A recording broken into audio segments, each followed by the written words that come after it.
Good day to everyone. Today we are going to talk about answer writing for the GS mains, and our focus will be on history and culture. I will talk about how to write a good answer, or what is the expectation of UPSC in general and history and culture in particular, right? So let us go one by one. First thing, there are certain questions which always comes to our mind, and we will try to answer those questions. First is, what makes a good answer? एक अच्छा उत्तर क्या होता है? Then how to write a good answer? Then what are the parameters of a good answer? What are the benchmarks on the basis of which we can say that we are writing an answer which will impress the examiner and we will be able to fetch marks? So are there some other ways to impress the examiner and fetch good marks? Because the only medium by which you are connecting with the examiner is the written word, where he does not know you personally. He has just your roll number and whatever you have written on paper. So all other means of communication except the written medium are absent. So you have to focus and really work hard to ensure that you command writing skills, and through written word you are able to express in the right manner as per the demand of the question to the examiner, matching your frequency with the examiner's frequency and creating a positive impression, an impression which compels the examiner to give you good marks. Sometimes there is a possibility when you have written an answer unlike the other people. People were going in northern direction, you started moving towards southern direction. But your arguments, the fluency in your answers is so powerful that the examiner is immersed in your answer and ends up giving you good marks. Right? That is also a possibility.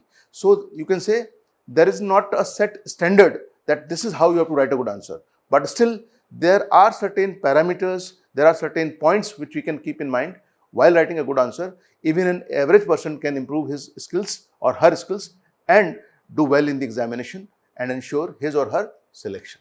That's very important. So keeping those things in mind, because our goal is IAS examination, civil services examination. So we have to be very precise in understanding the demands, the nitty-gritty of the UPSC civil services examination, and accordingly go ahead in our discussion. So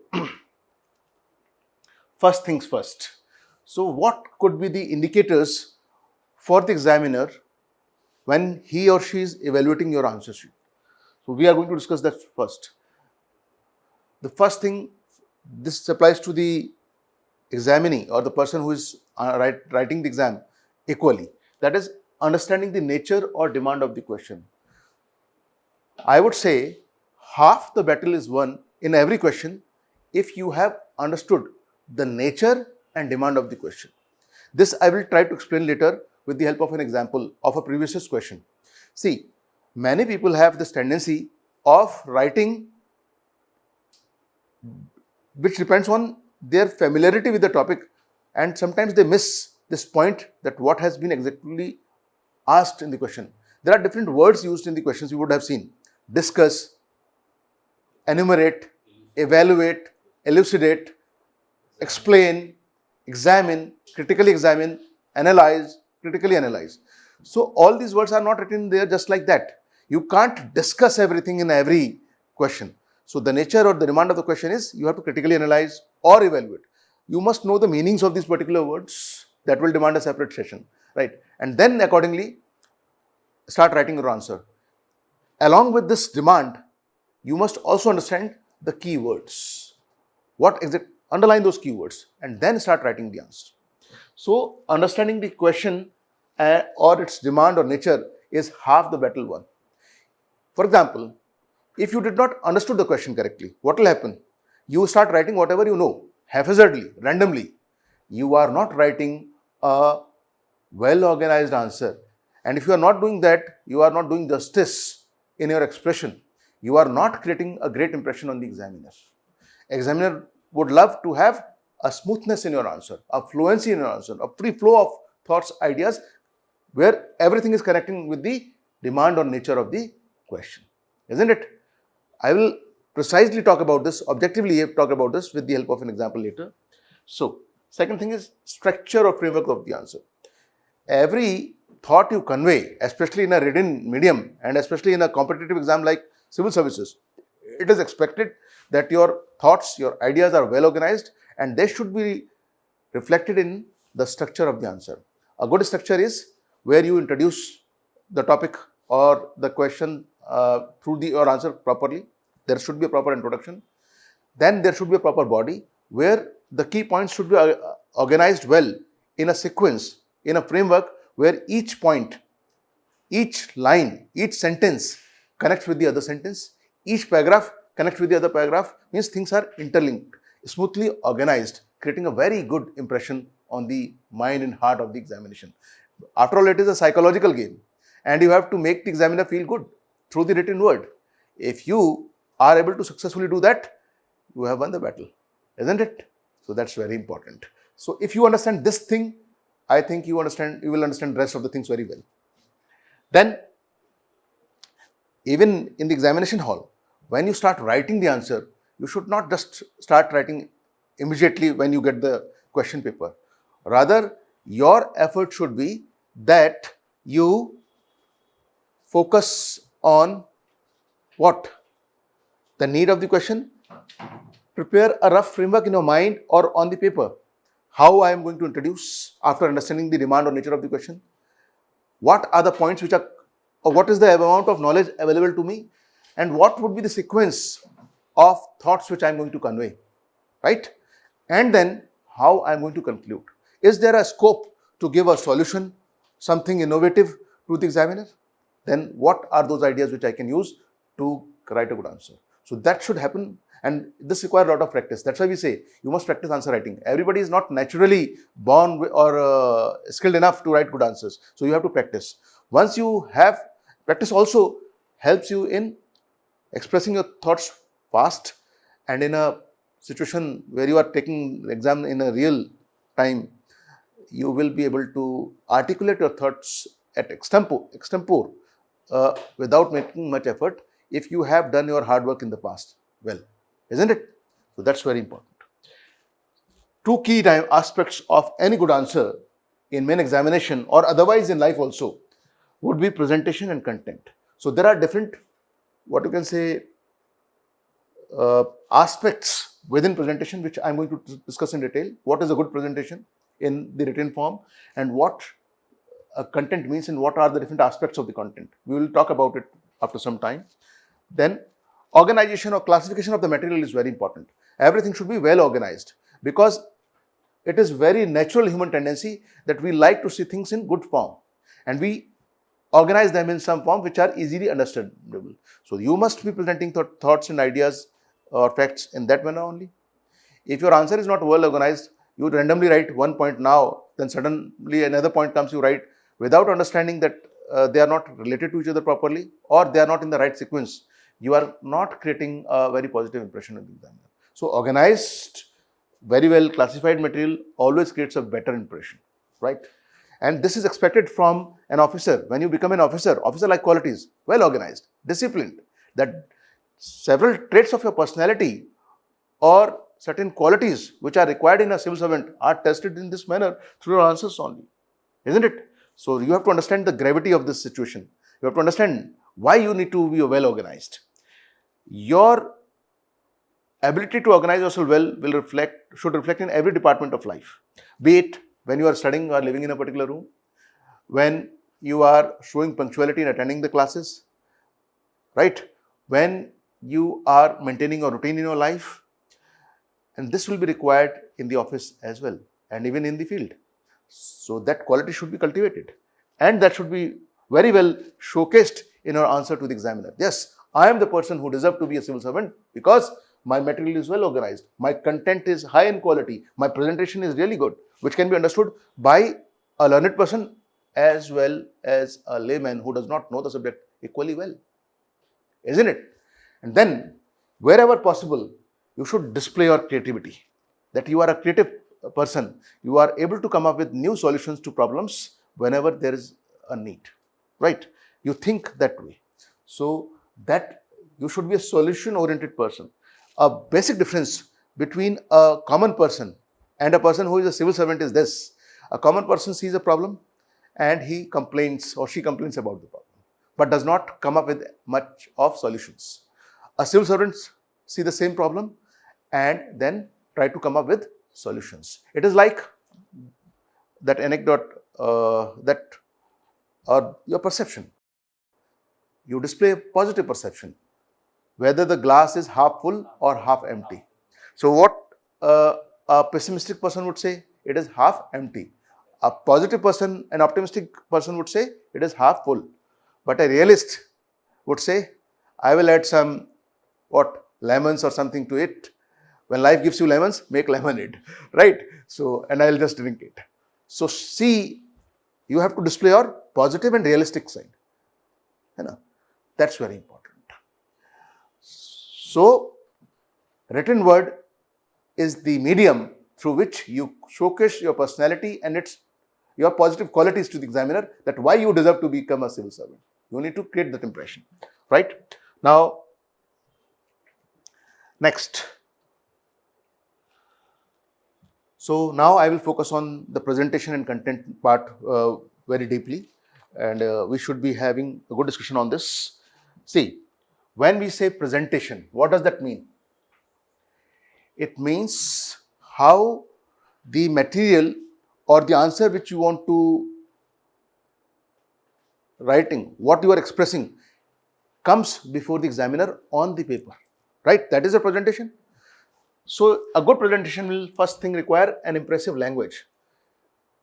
What my experience is, people say that average language will be okay.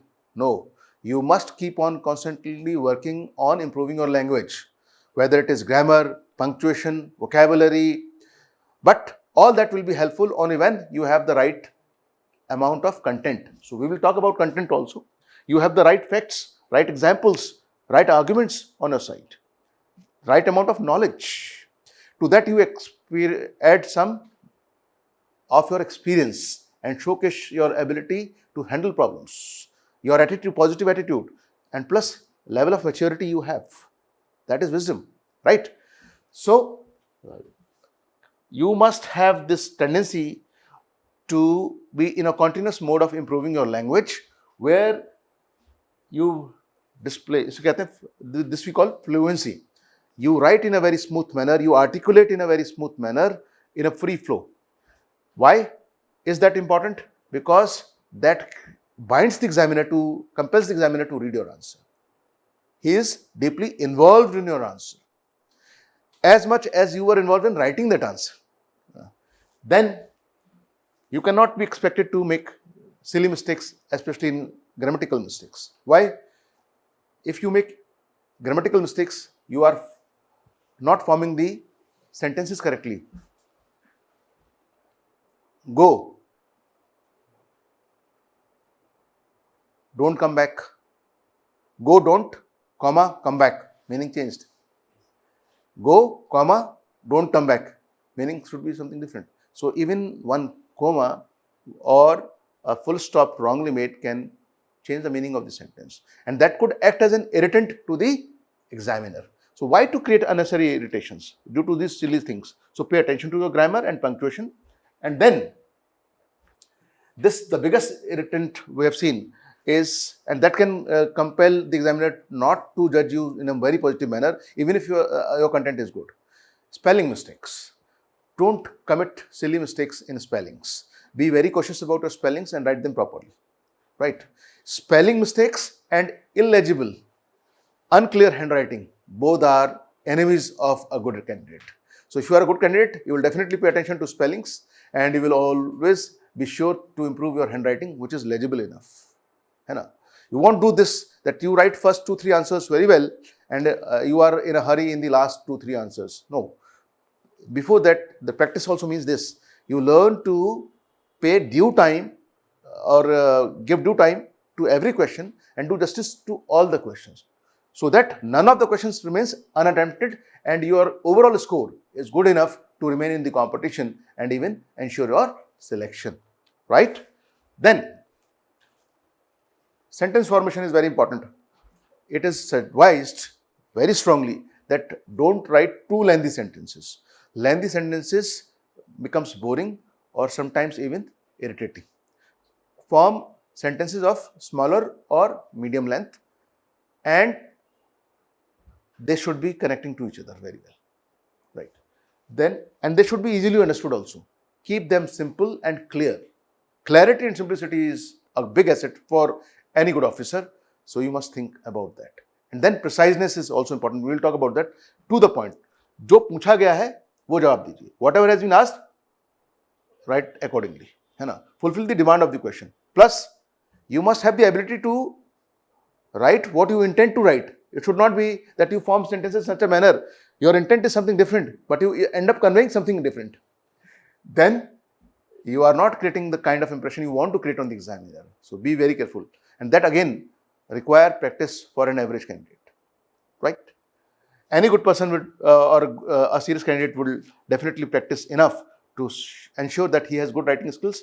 He is or she is able to articulate the thoughts well and does not face any crunch of time during the real time of exam or unwanted pressure, because sometimes unwanted pressure creates tension or blockade and you are not able to recall certain things which would be required in the exam. So that's why practice is very important. As compared to prelims exam, mains examination does not require that kind of, what you can say, extensive reading. You can be intensive in your reading. You have already done extensive reading during your preliminary stage. Study the right material, command it, and more important is whatever information you have available, how do you convey it, right? And you should not display the tendency of mugging up and cutting pasting answers.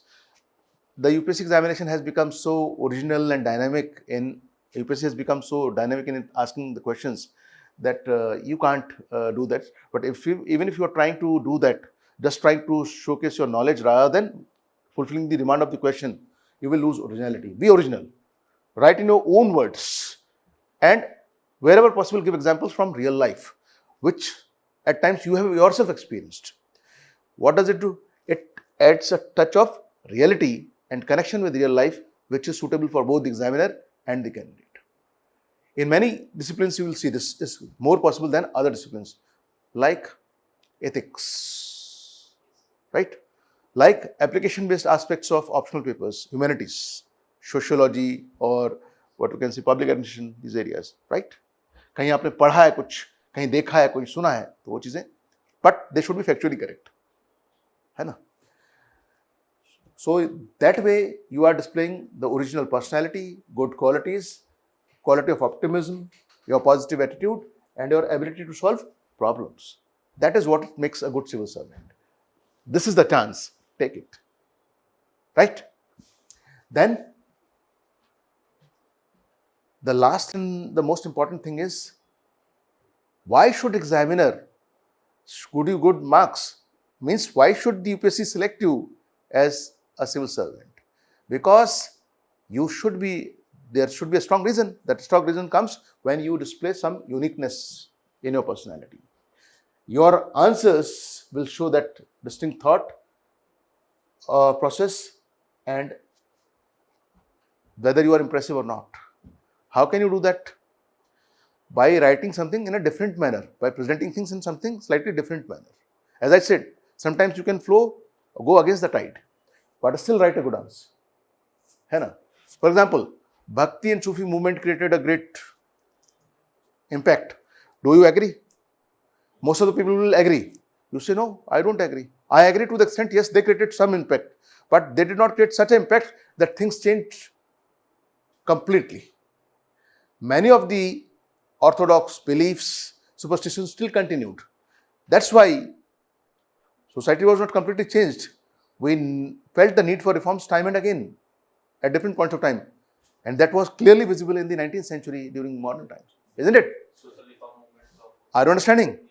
So, you are not completely disagreeing also, but you are also giving your point of view, displaying originality and uniqueness.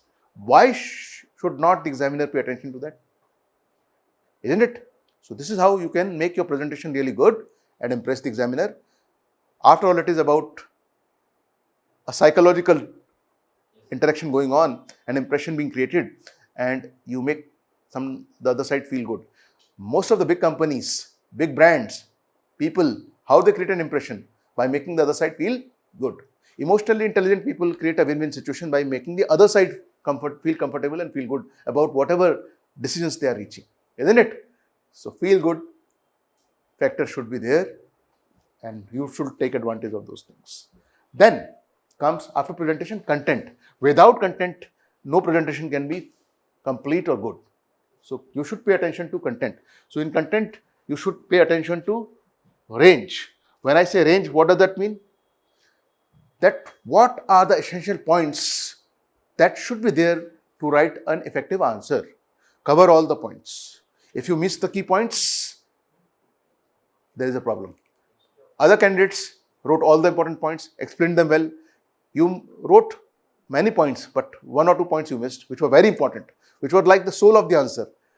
You will suffer. You might not get that kind of a score that other might get. So you should cover all the key points, and then you should also see that how you can show variety in your answer. Variety means you can, wherever possible, have a multidimensional perspective. In history and culture, this is quite possible. For example, there is a question where there is a possibility to talk about politics and administration. There is a possibility to talk about economic aspects, pest analysis, social religious aspects. If possible, write about whichever aspects can be covered in that answer. Multidimensionality, multifaceted aspects. You are displaying variety in your answer.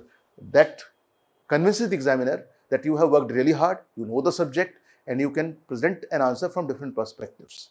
Sometimes there could be a question in some other discipline where you need to talk about different viewpoints of different thinkers or philosophers. In ethics, this is quite possible. Give them. In history also, if there is an opinion-based question, to support your opinion or argument, you can tell this historian or that historian has said this thing, isn't it? So you are displaying variety. So content should have a good range in your answer, depending on the need of the question. You can't always write this, have the same approach in all the answers. Depending on the need of the question, you should adopt an approach and write a good answer, well-structured answer, right? Then, this is very important in your content. You should display clarity of concepts. Every concept. For example, there is a question asked about numismatics. So you should know the concept of numismatics. What is numismatics?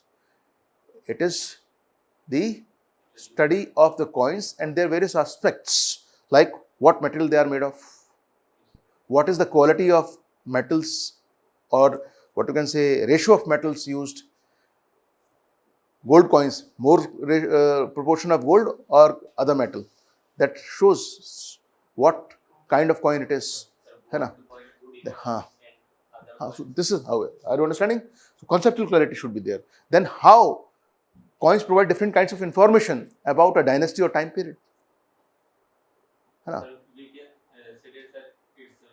So you should be in a position to know about all that coins, and if there is a possibility, mention about different kinds of coins in the context of Indian history and culture, and how they can be a great asset or resource in reconstructing historical past, and how it enriches the knowledge of the historians and complements the information obtained from other sources like monuments, archaeological exhibitions, literary sources like religious accounts, secular accounts, or foreign accounts, right?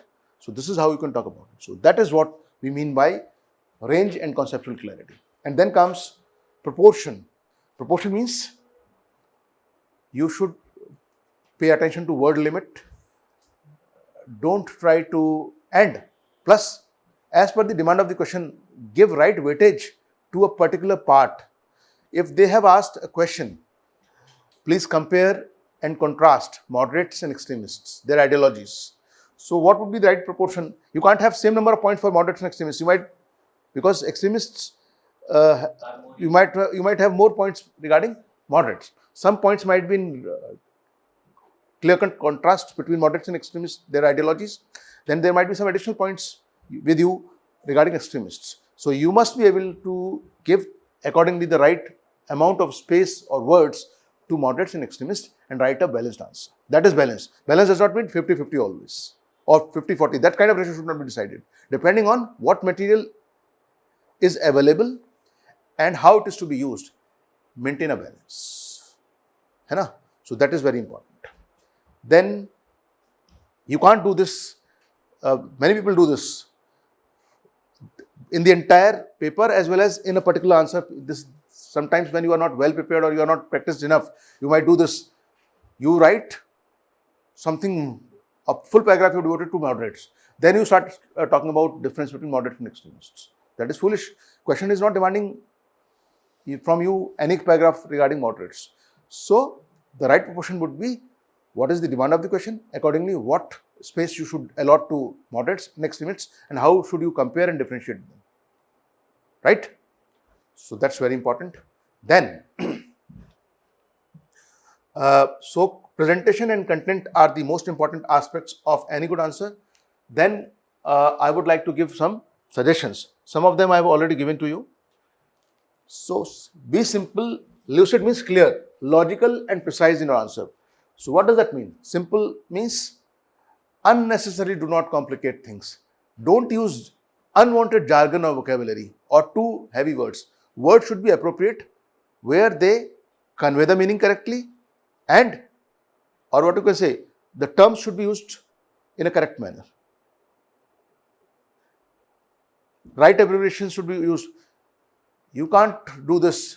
Indian National Congress, from the very beginning, you start writing INC. First, you have to mention Indian National Congress, bracket INC. If repeatedly this particular word is to be used, then you can use the abbreviated form, right?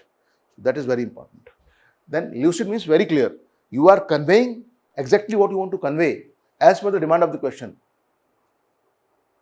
It should not be that you want to convey something else, you ended up conveying something else. So that sometimes becomes a problem, isn't it? That creates confusion, lack of clarity, or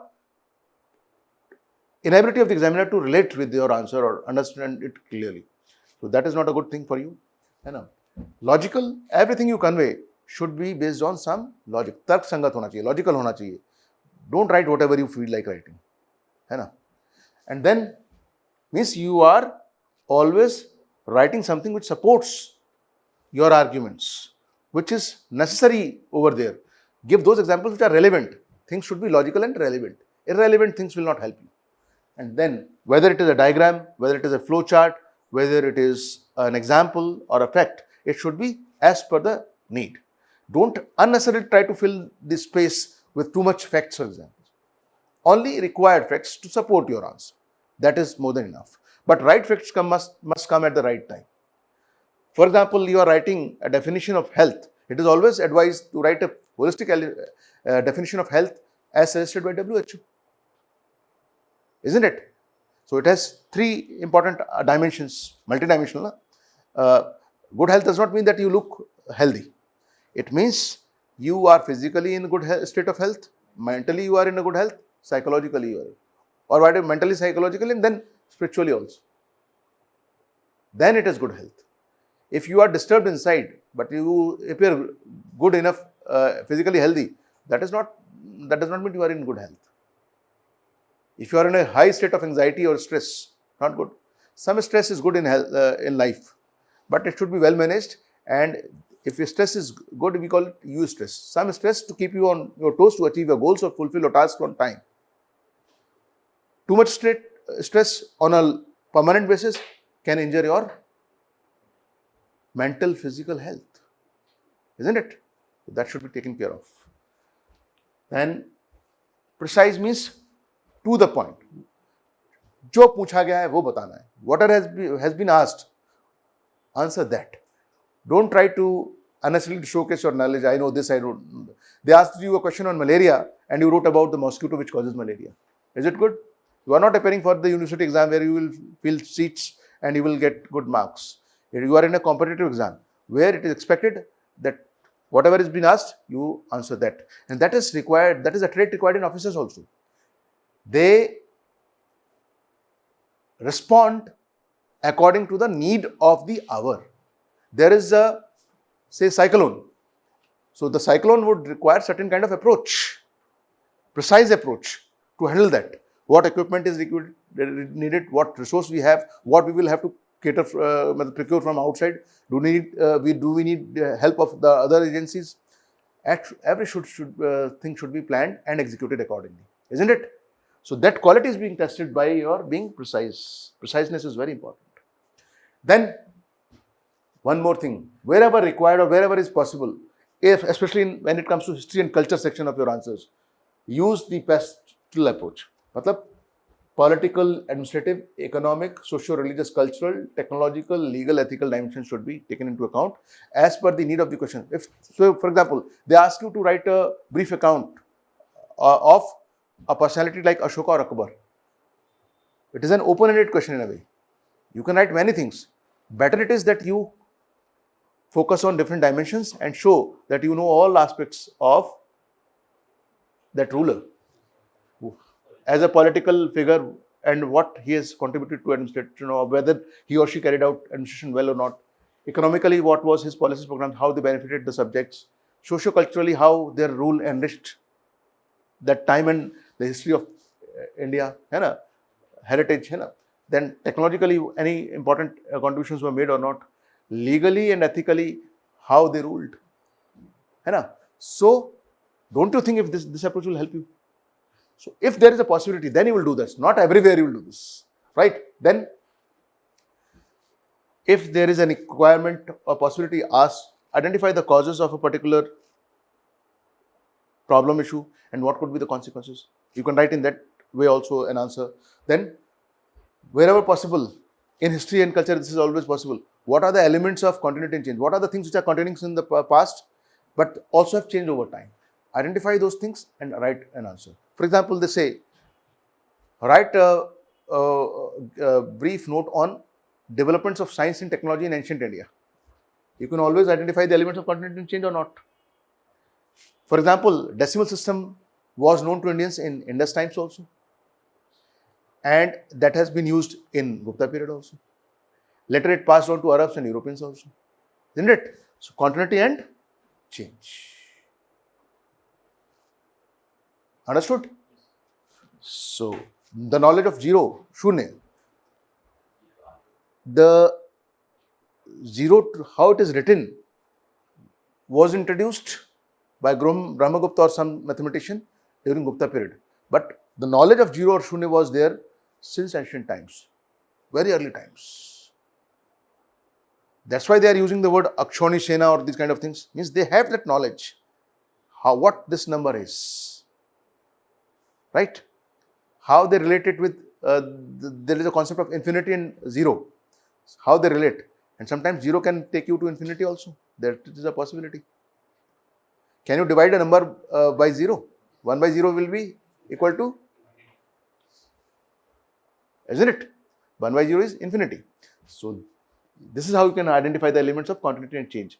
अगर आप ऐसे answer लिखोगे, if you write answers in this manner, don't you think you will not be able to create a good impression in the examiner? You will be able to. You will be able to write all this, or you will be able to adopt this approach only when you have read authentic sources again and again and mastered them, commanded them, then only. And especially how you have put your own effort in analyzing them. Ingenuity is very important. What is your take on particular things? Having factual knowledge and then their interpretation in a positive manner and how they can be put to good use is another thing. Knowledge and its application. Both these dimensions should be given due care, isn't it? It is like knowing the theory and applying it. So, theoretical knowledge is not good. It is not sufficient in itself. You should be in a position to apply those theories in life. For example, in ethics, you might be reading many theories. If you are not using them at all, wherever there is a possibility in case studies or elsewhere, what is the point? So, application is always important. Then,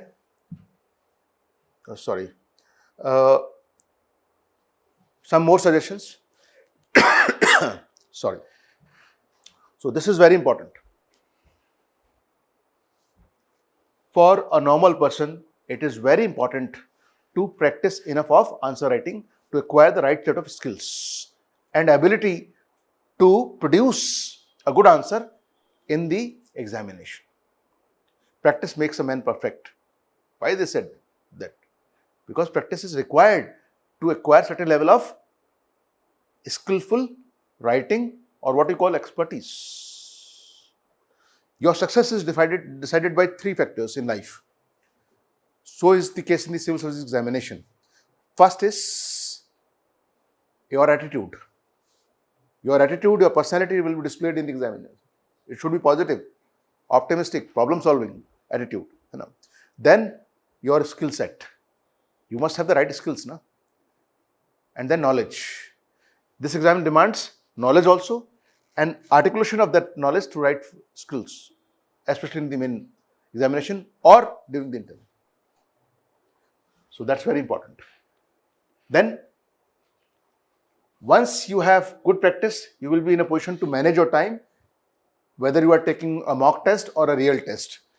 And you will be able to extempore, on the spot, articulate the right facts, right examples, using the right language, and this will improve through practice. So that's why it is required, right?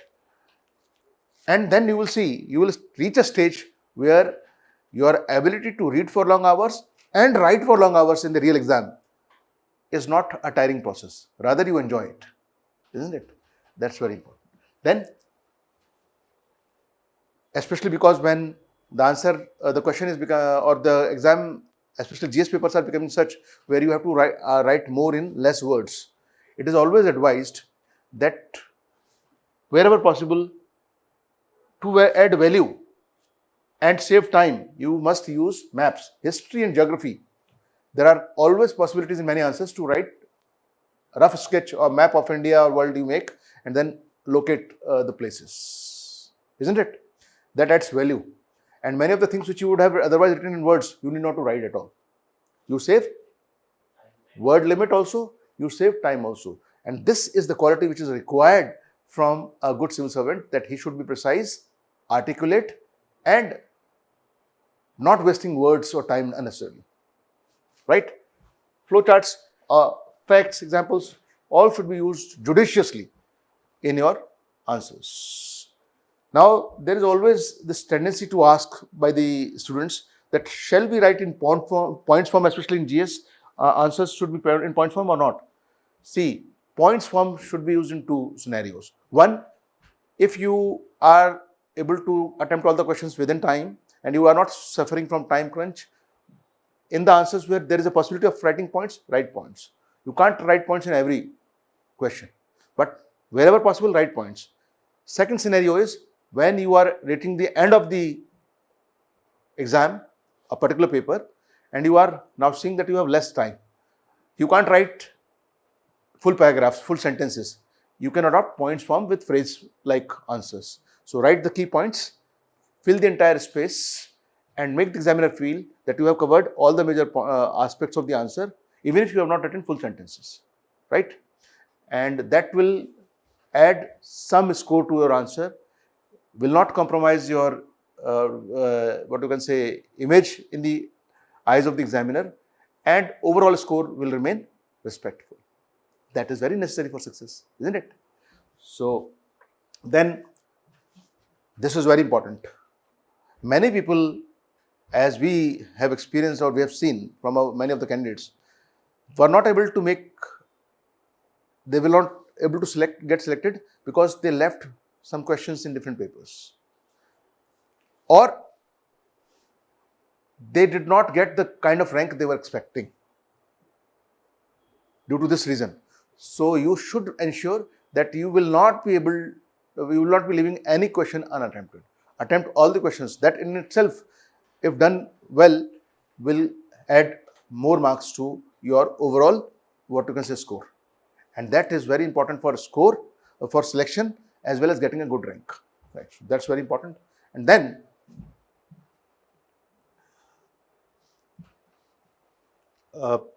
let us move ahead. Pardon? The click on arrow. That is on. So now some more suggestions. What you should do in the examination room. It is a cliched thing, repeatedly told to you, but still it is very important. So I must talk about this. See, when you get into the main examination, don't be in a hurry to read the questions vaguely. Rather, you should focus on every question with an eye having a lens to magnify and understand everything very clearly. Understand the question properly. If there is a possibility given to you for choice, making choices, earlier it was the case with the UPSC examination, then choose the right set of questions. And optionals, they are having choices or not. So choose the questions to which you can do justice. In GS, that is not the possibility. Then read the questions thoroughly and see when you are going to write answer that what are the key points you should be writing. So create a framework before writing the answer. Then start writing. Don't be in a hurry. Do justice. And it is not necessary that if a word limit is given there 150 words or 200 words, you should be writing in those many words. If you can write a good answer with the help of a map, a flow chart or something, write it in just 120 words. What you will do? You will attempt all the questions, less words, and still writing good answers, creating a very positive impression on the examiner. You might score higher than your competitors, isn't it? So that should be the case. And then don't compromise on your time. Be very careful that you are right within the time. So no question remains unattempted. And if there is time crunch, on the spot, adopt the approach of points form so that no question is left. And through practice, you can always manage this also, that how much time should be devoted to each question without compromising any question, right? And then we will try to understand all this with the help of what you can say, example. I am picking up a previous question in 2013. I think this was the sole time. This was the only time a sole question asked, where in one question there were two parts, A and B, and the total marks were 10 for that question. Part A was having 5 marks, part B was having 5 marks. So this was a very small question with a word limit of 100 words, having 5 marks, asked in 2013. So let us see what the question is. Now, first we will try to understand the question and then create a framework, what should be the right approach, and then write the full answer, isn't it? So, as I said earlier, read the question carefully, identify the keywords, and then create a framework. So, what the question is? So, what is the demand of the question? Discuss. You have to simply discuss. What? The Tandav dance as recorded in early Indian inscriptions. Tandav. Tandav is a masculine form of Bharatanatyam, generally related to Lord Shiva. But other gods like Krishna, Kaliamardhan, or Lord Ganesha with 8 arms, also have been related with this dance form, right? So you should have that knowledge. Tandav dance as recorded in what they are saying. So that is very important. Early Indian inscriptions. So whatever you write, you must always provide evidence or facts from inscriptions. Now you should know what is inscription. Inscription is something engraved on a hard surface. It could be metal, it could be rock or any such thing. So you have to answer accordingly. If you just start writing about Tandav without paying attention to this, you might write a very superficial answer. Don't you think so? So that's very important. Accordingly, prepare a framework. 5 marks answer is to be written in 100 words. So accordingly, you have to write. You have to be very precise, to the point. You have no scope for writing things here and there. So what you can do in introduction, just 1 or 2 lines, not more than 2 lines. You must talk about the nature or origin of Tandav. When you are talking about the nature or origin of Tandav, there also you must be mentioning in introduction itself some source, early Indian inscription. And to substantiate it, add value to it, you can give some literary sources also. But you can't do this that you don't give any example from any inscription as a source for Tandav. then you will be doing injustice to the answer. ठीक है? So introduction you do that. Then body, what you can do, say you can write important aspects of the dance form. From where? As Shiva depicted or something talked about in Tandav in the inscriptions. So if you go to Brihadeshwar temple in Chidambaram, Tanjore, the Shiva temple, on its walls, it's a Dravidian style temple architecture, no? So it have many images sculpted of Lord Shiva, 108 poses of Tandav, masculine form of Bharatanatyam over there. Bharatanatyam की speciality क्या होती है? वही तांडव की speciality है male में भी. Male body is not very flexible. ठीक है, तो उसमें क्या होता है? There is no pelvic motion. ये पोर्शन जो है आपका वेस्ट एंड बिलो, इसका ज़्यादा मूवमेंट नहीं है. हाथ पैर और घूमना वरना वगैरह है, वो सब चीज़ें हैं, प्यूरिट्स वगैरह हैं, बट वो चीज़ नहीं है. फेशियल एक्सप्रेशंस हैं, है ना? Emotions are express through facial expressions, eyes and all this things. A story is narrative. तो तांडव क्या है?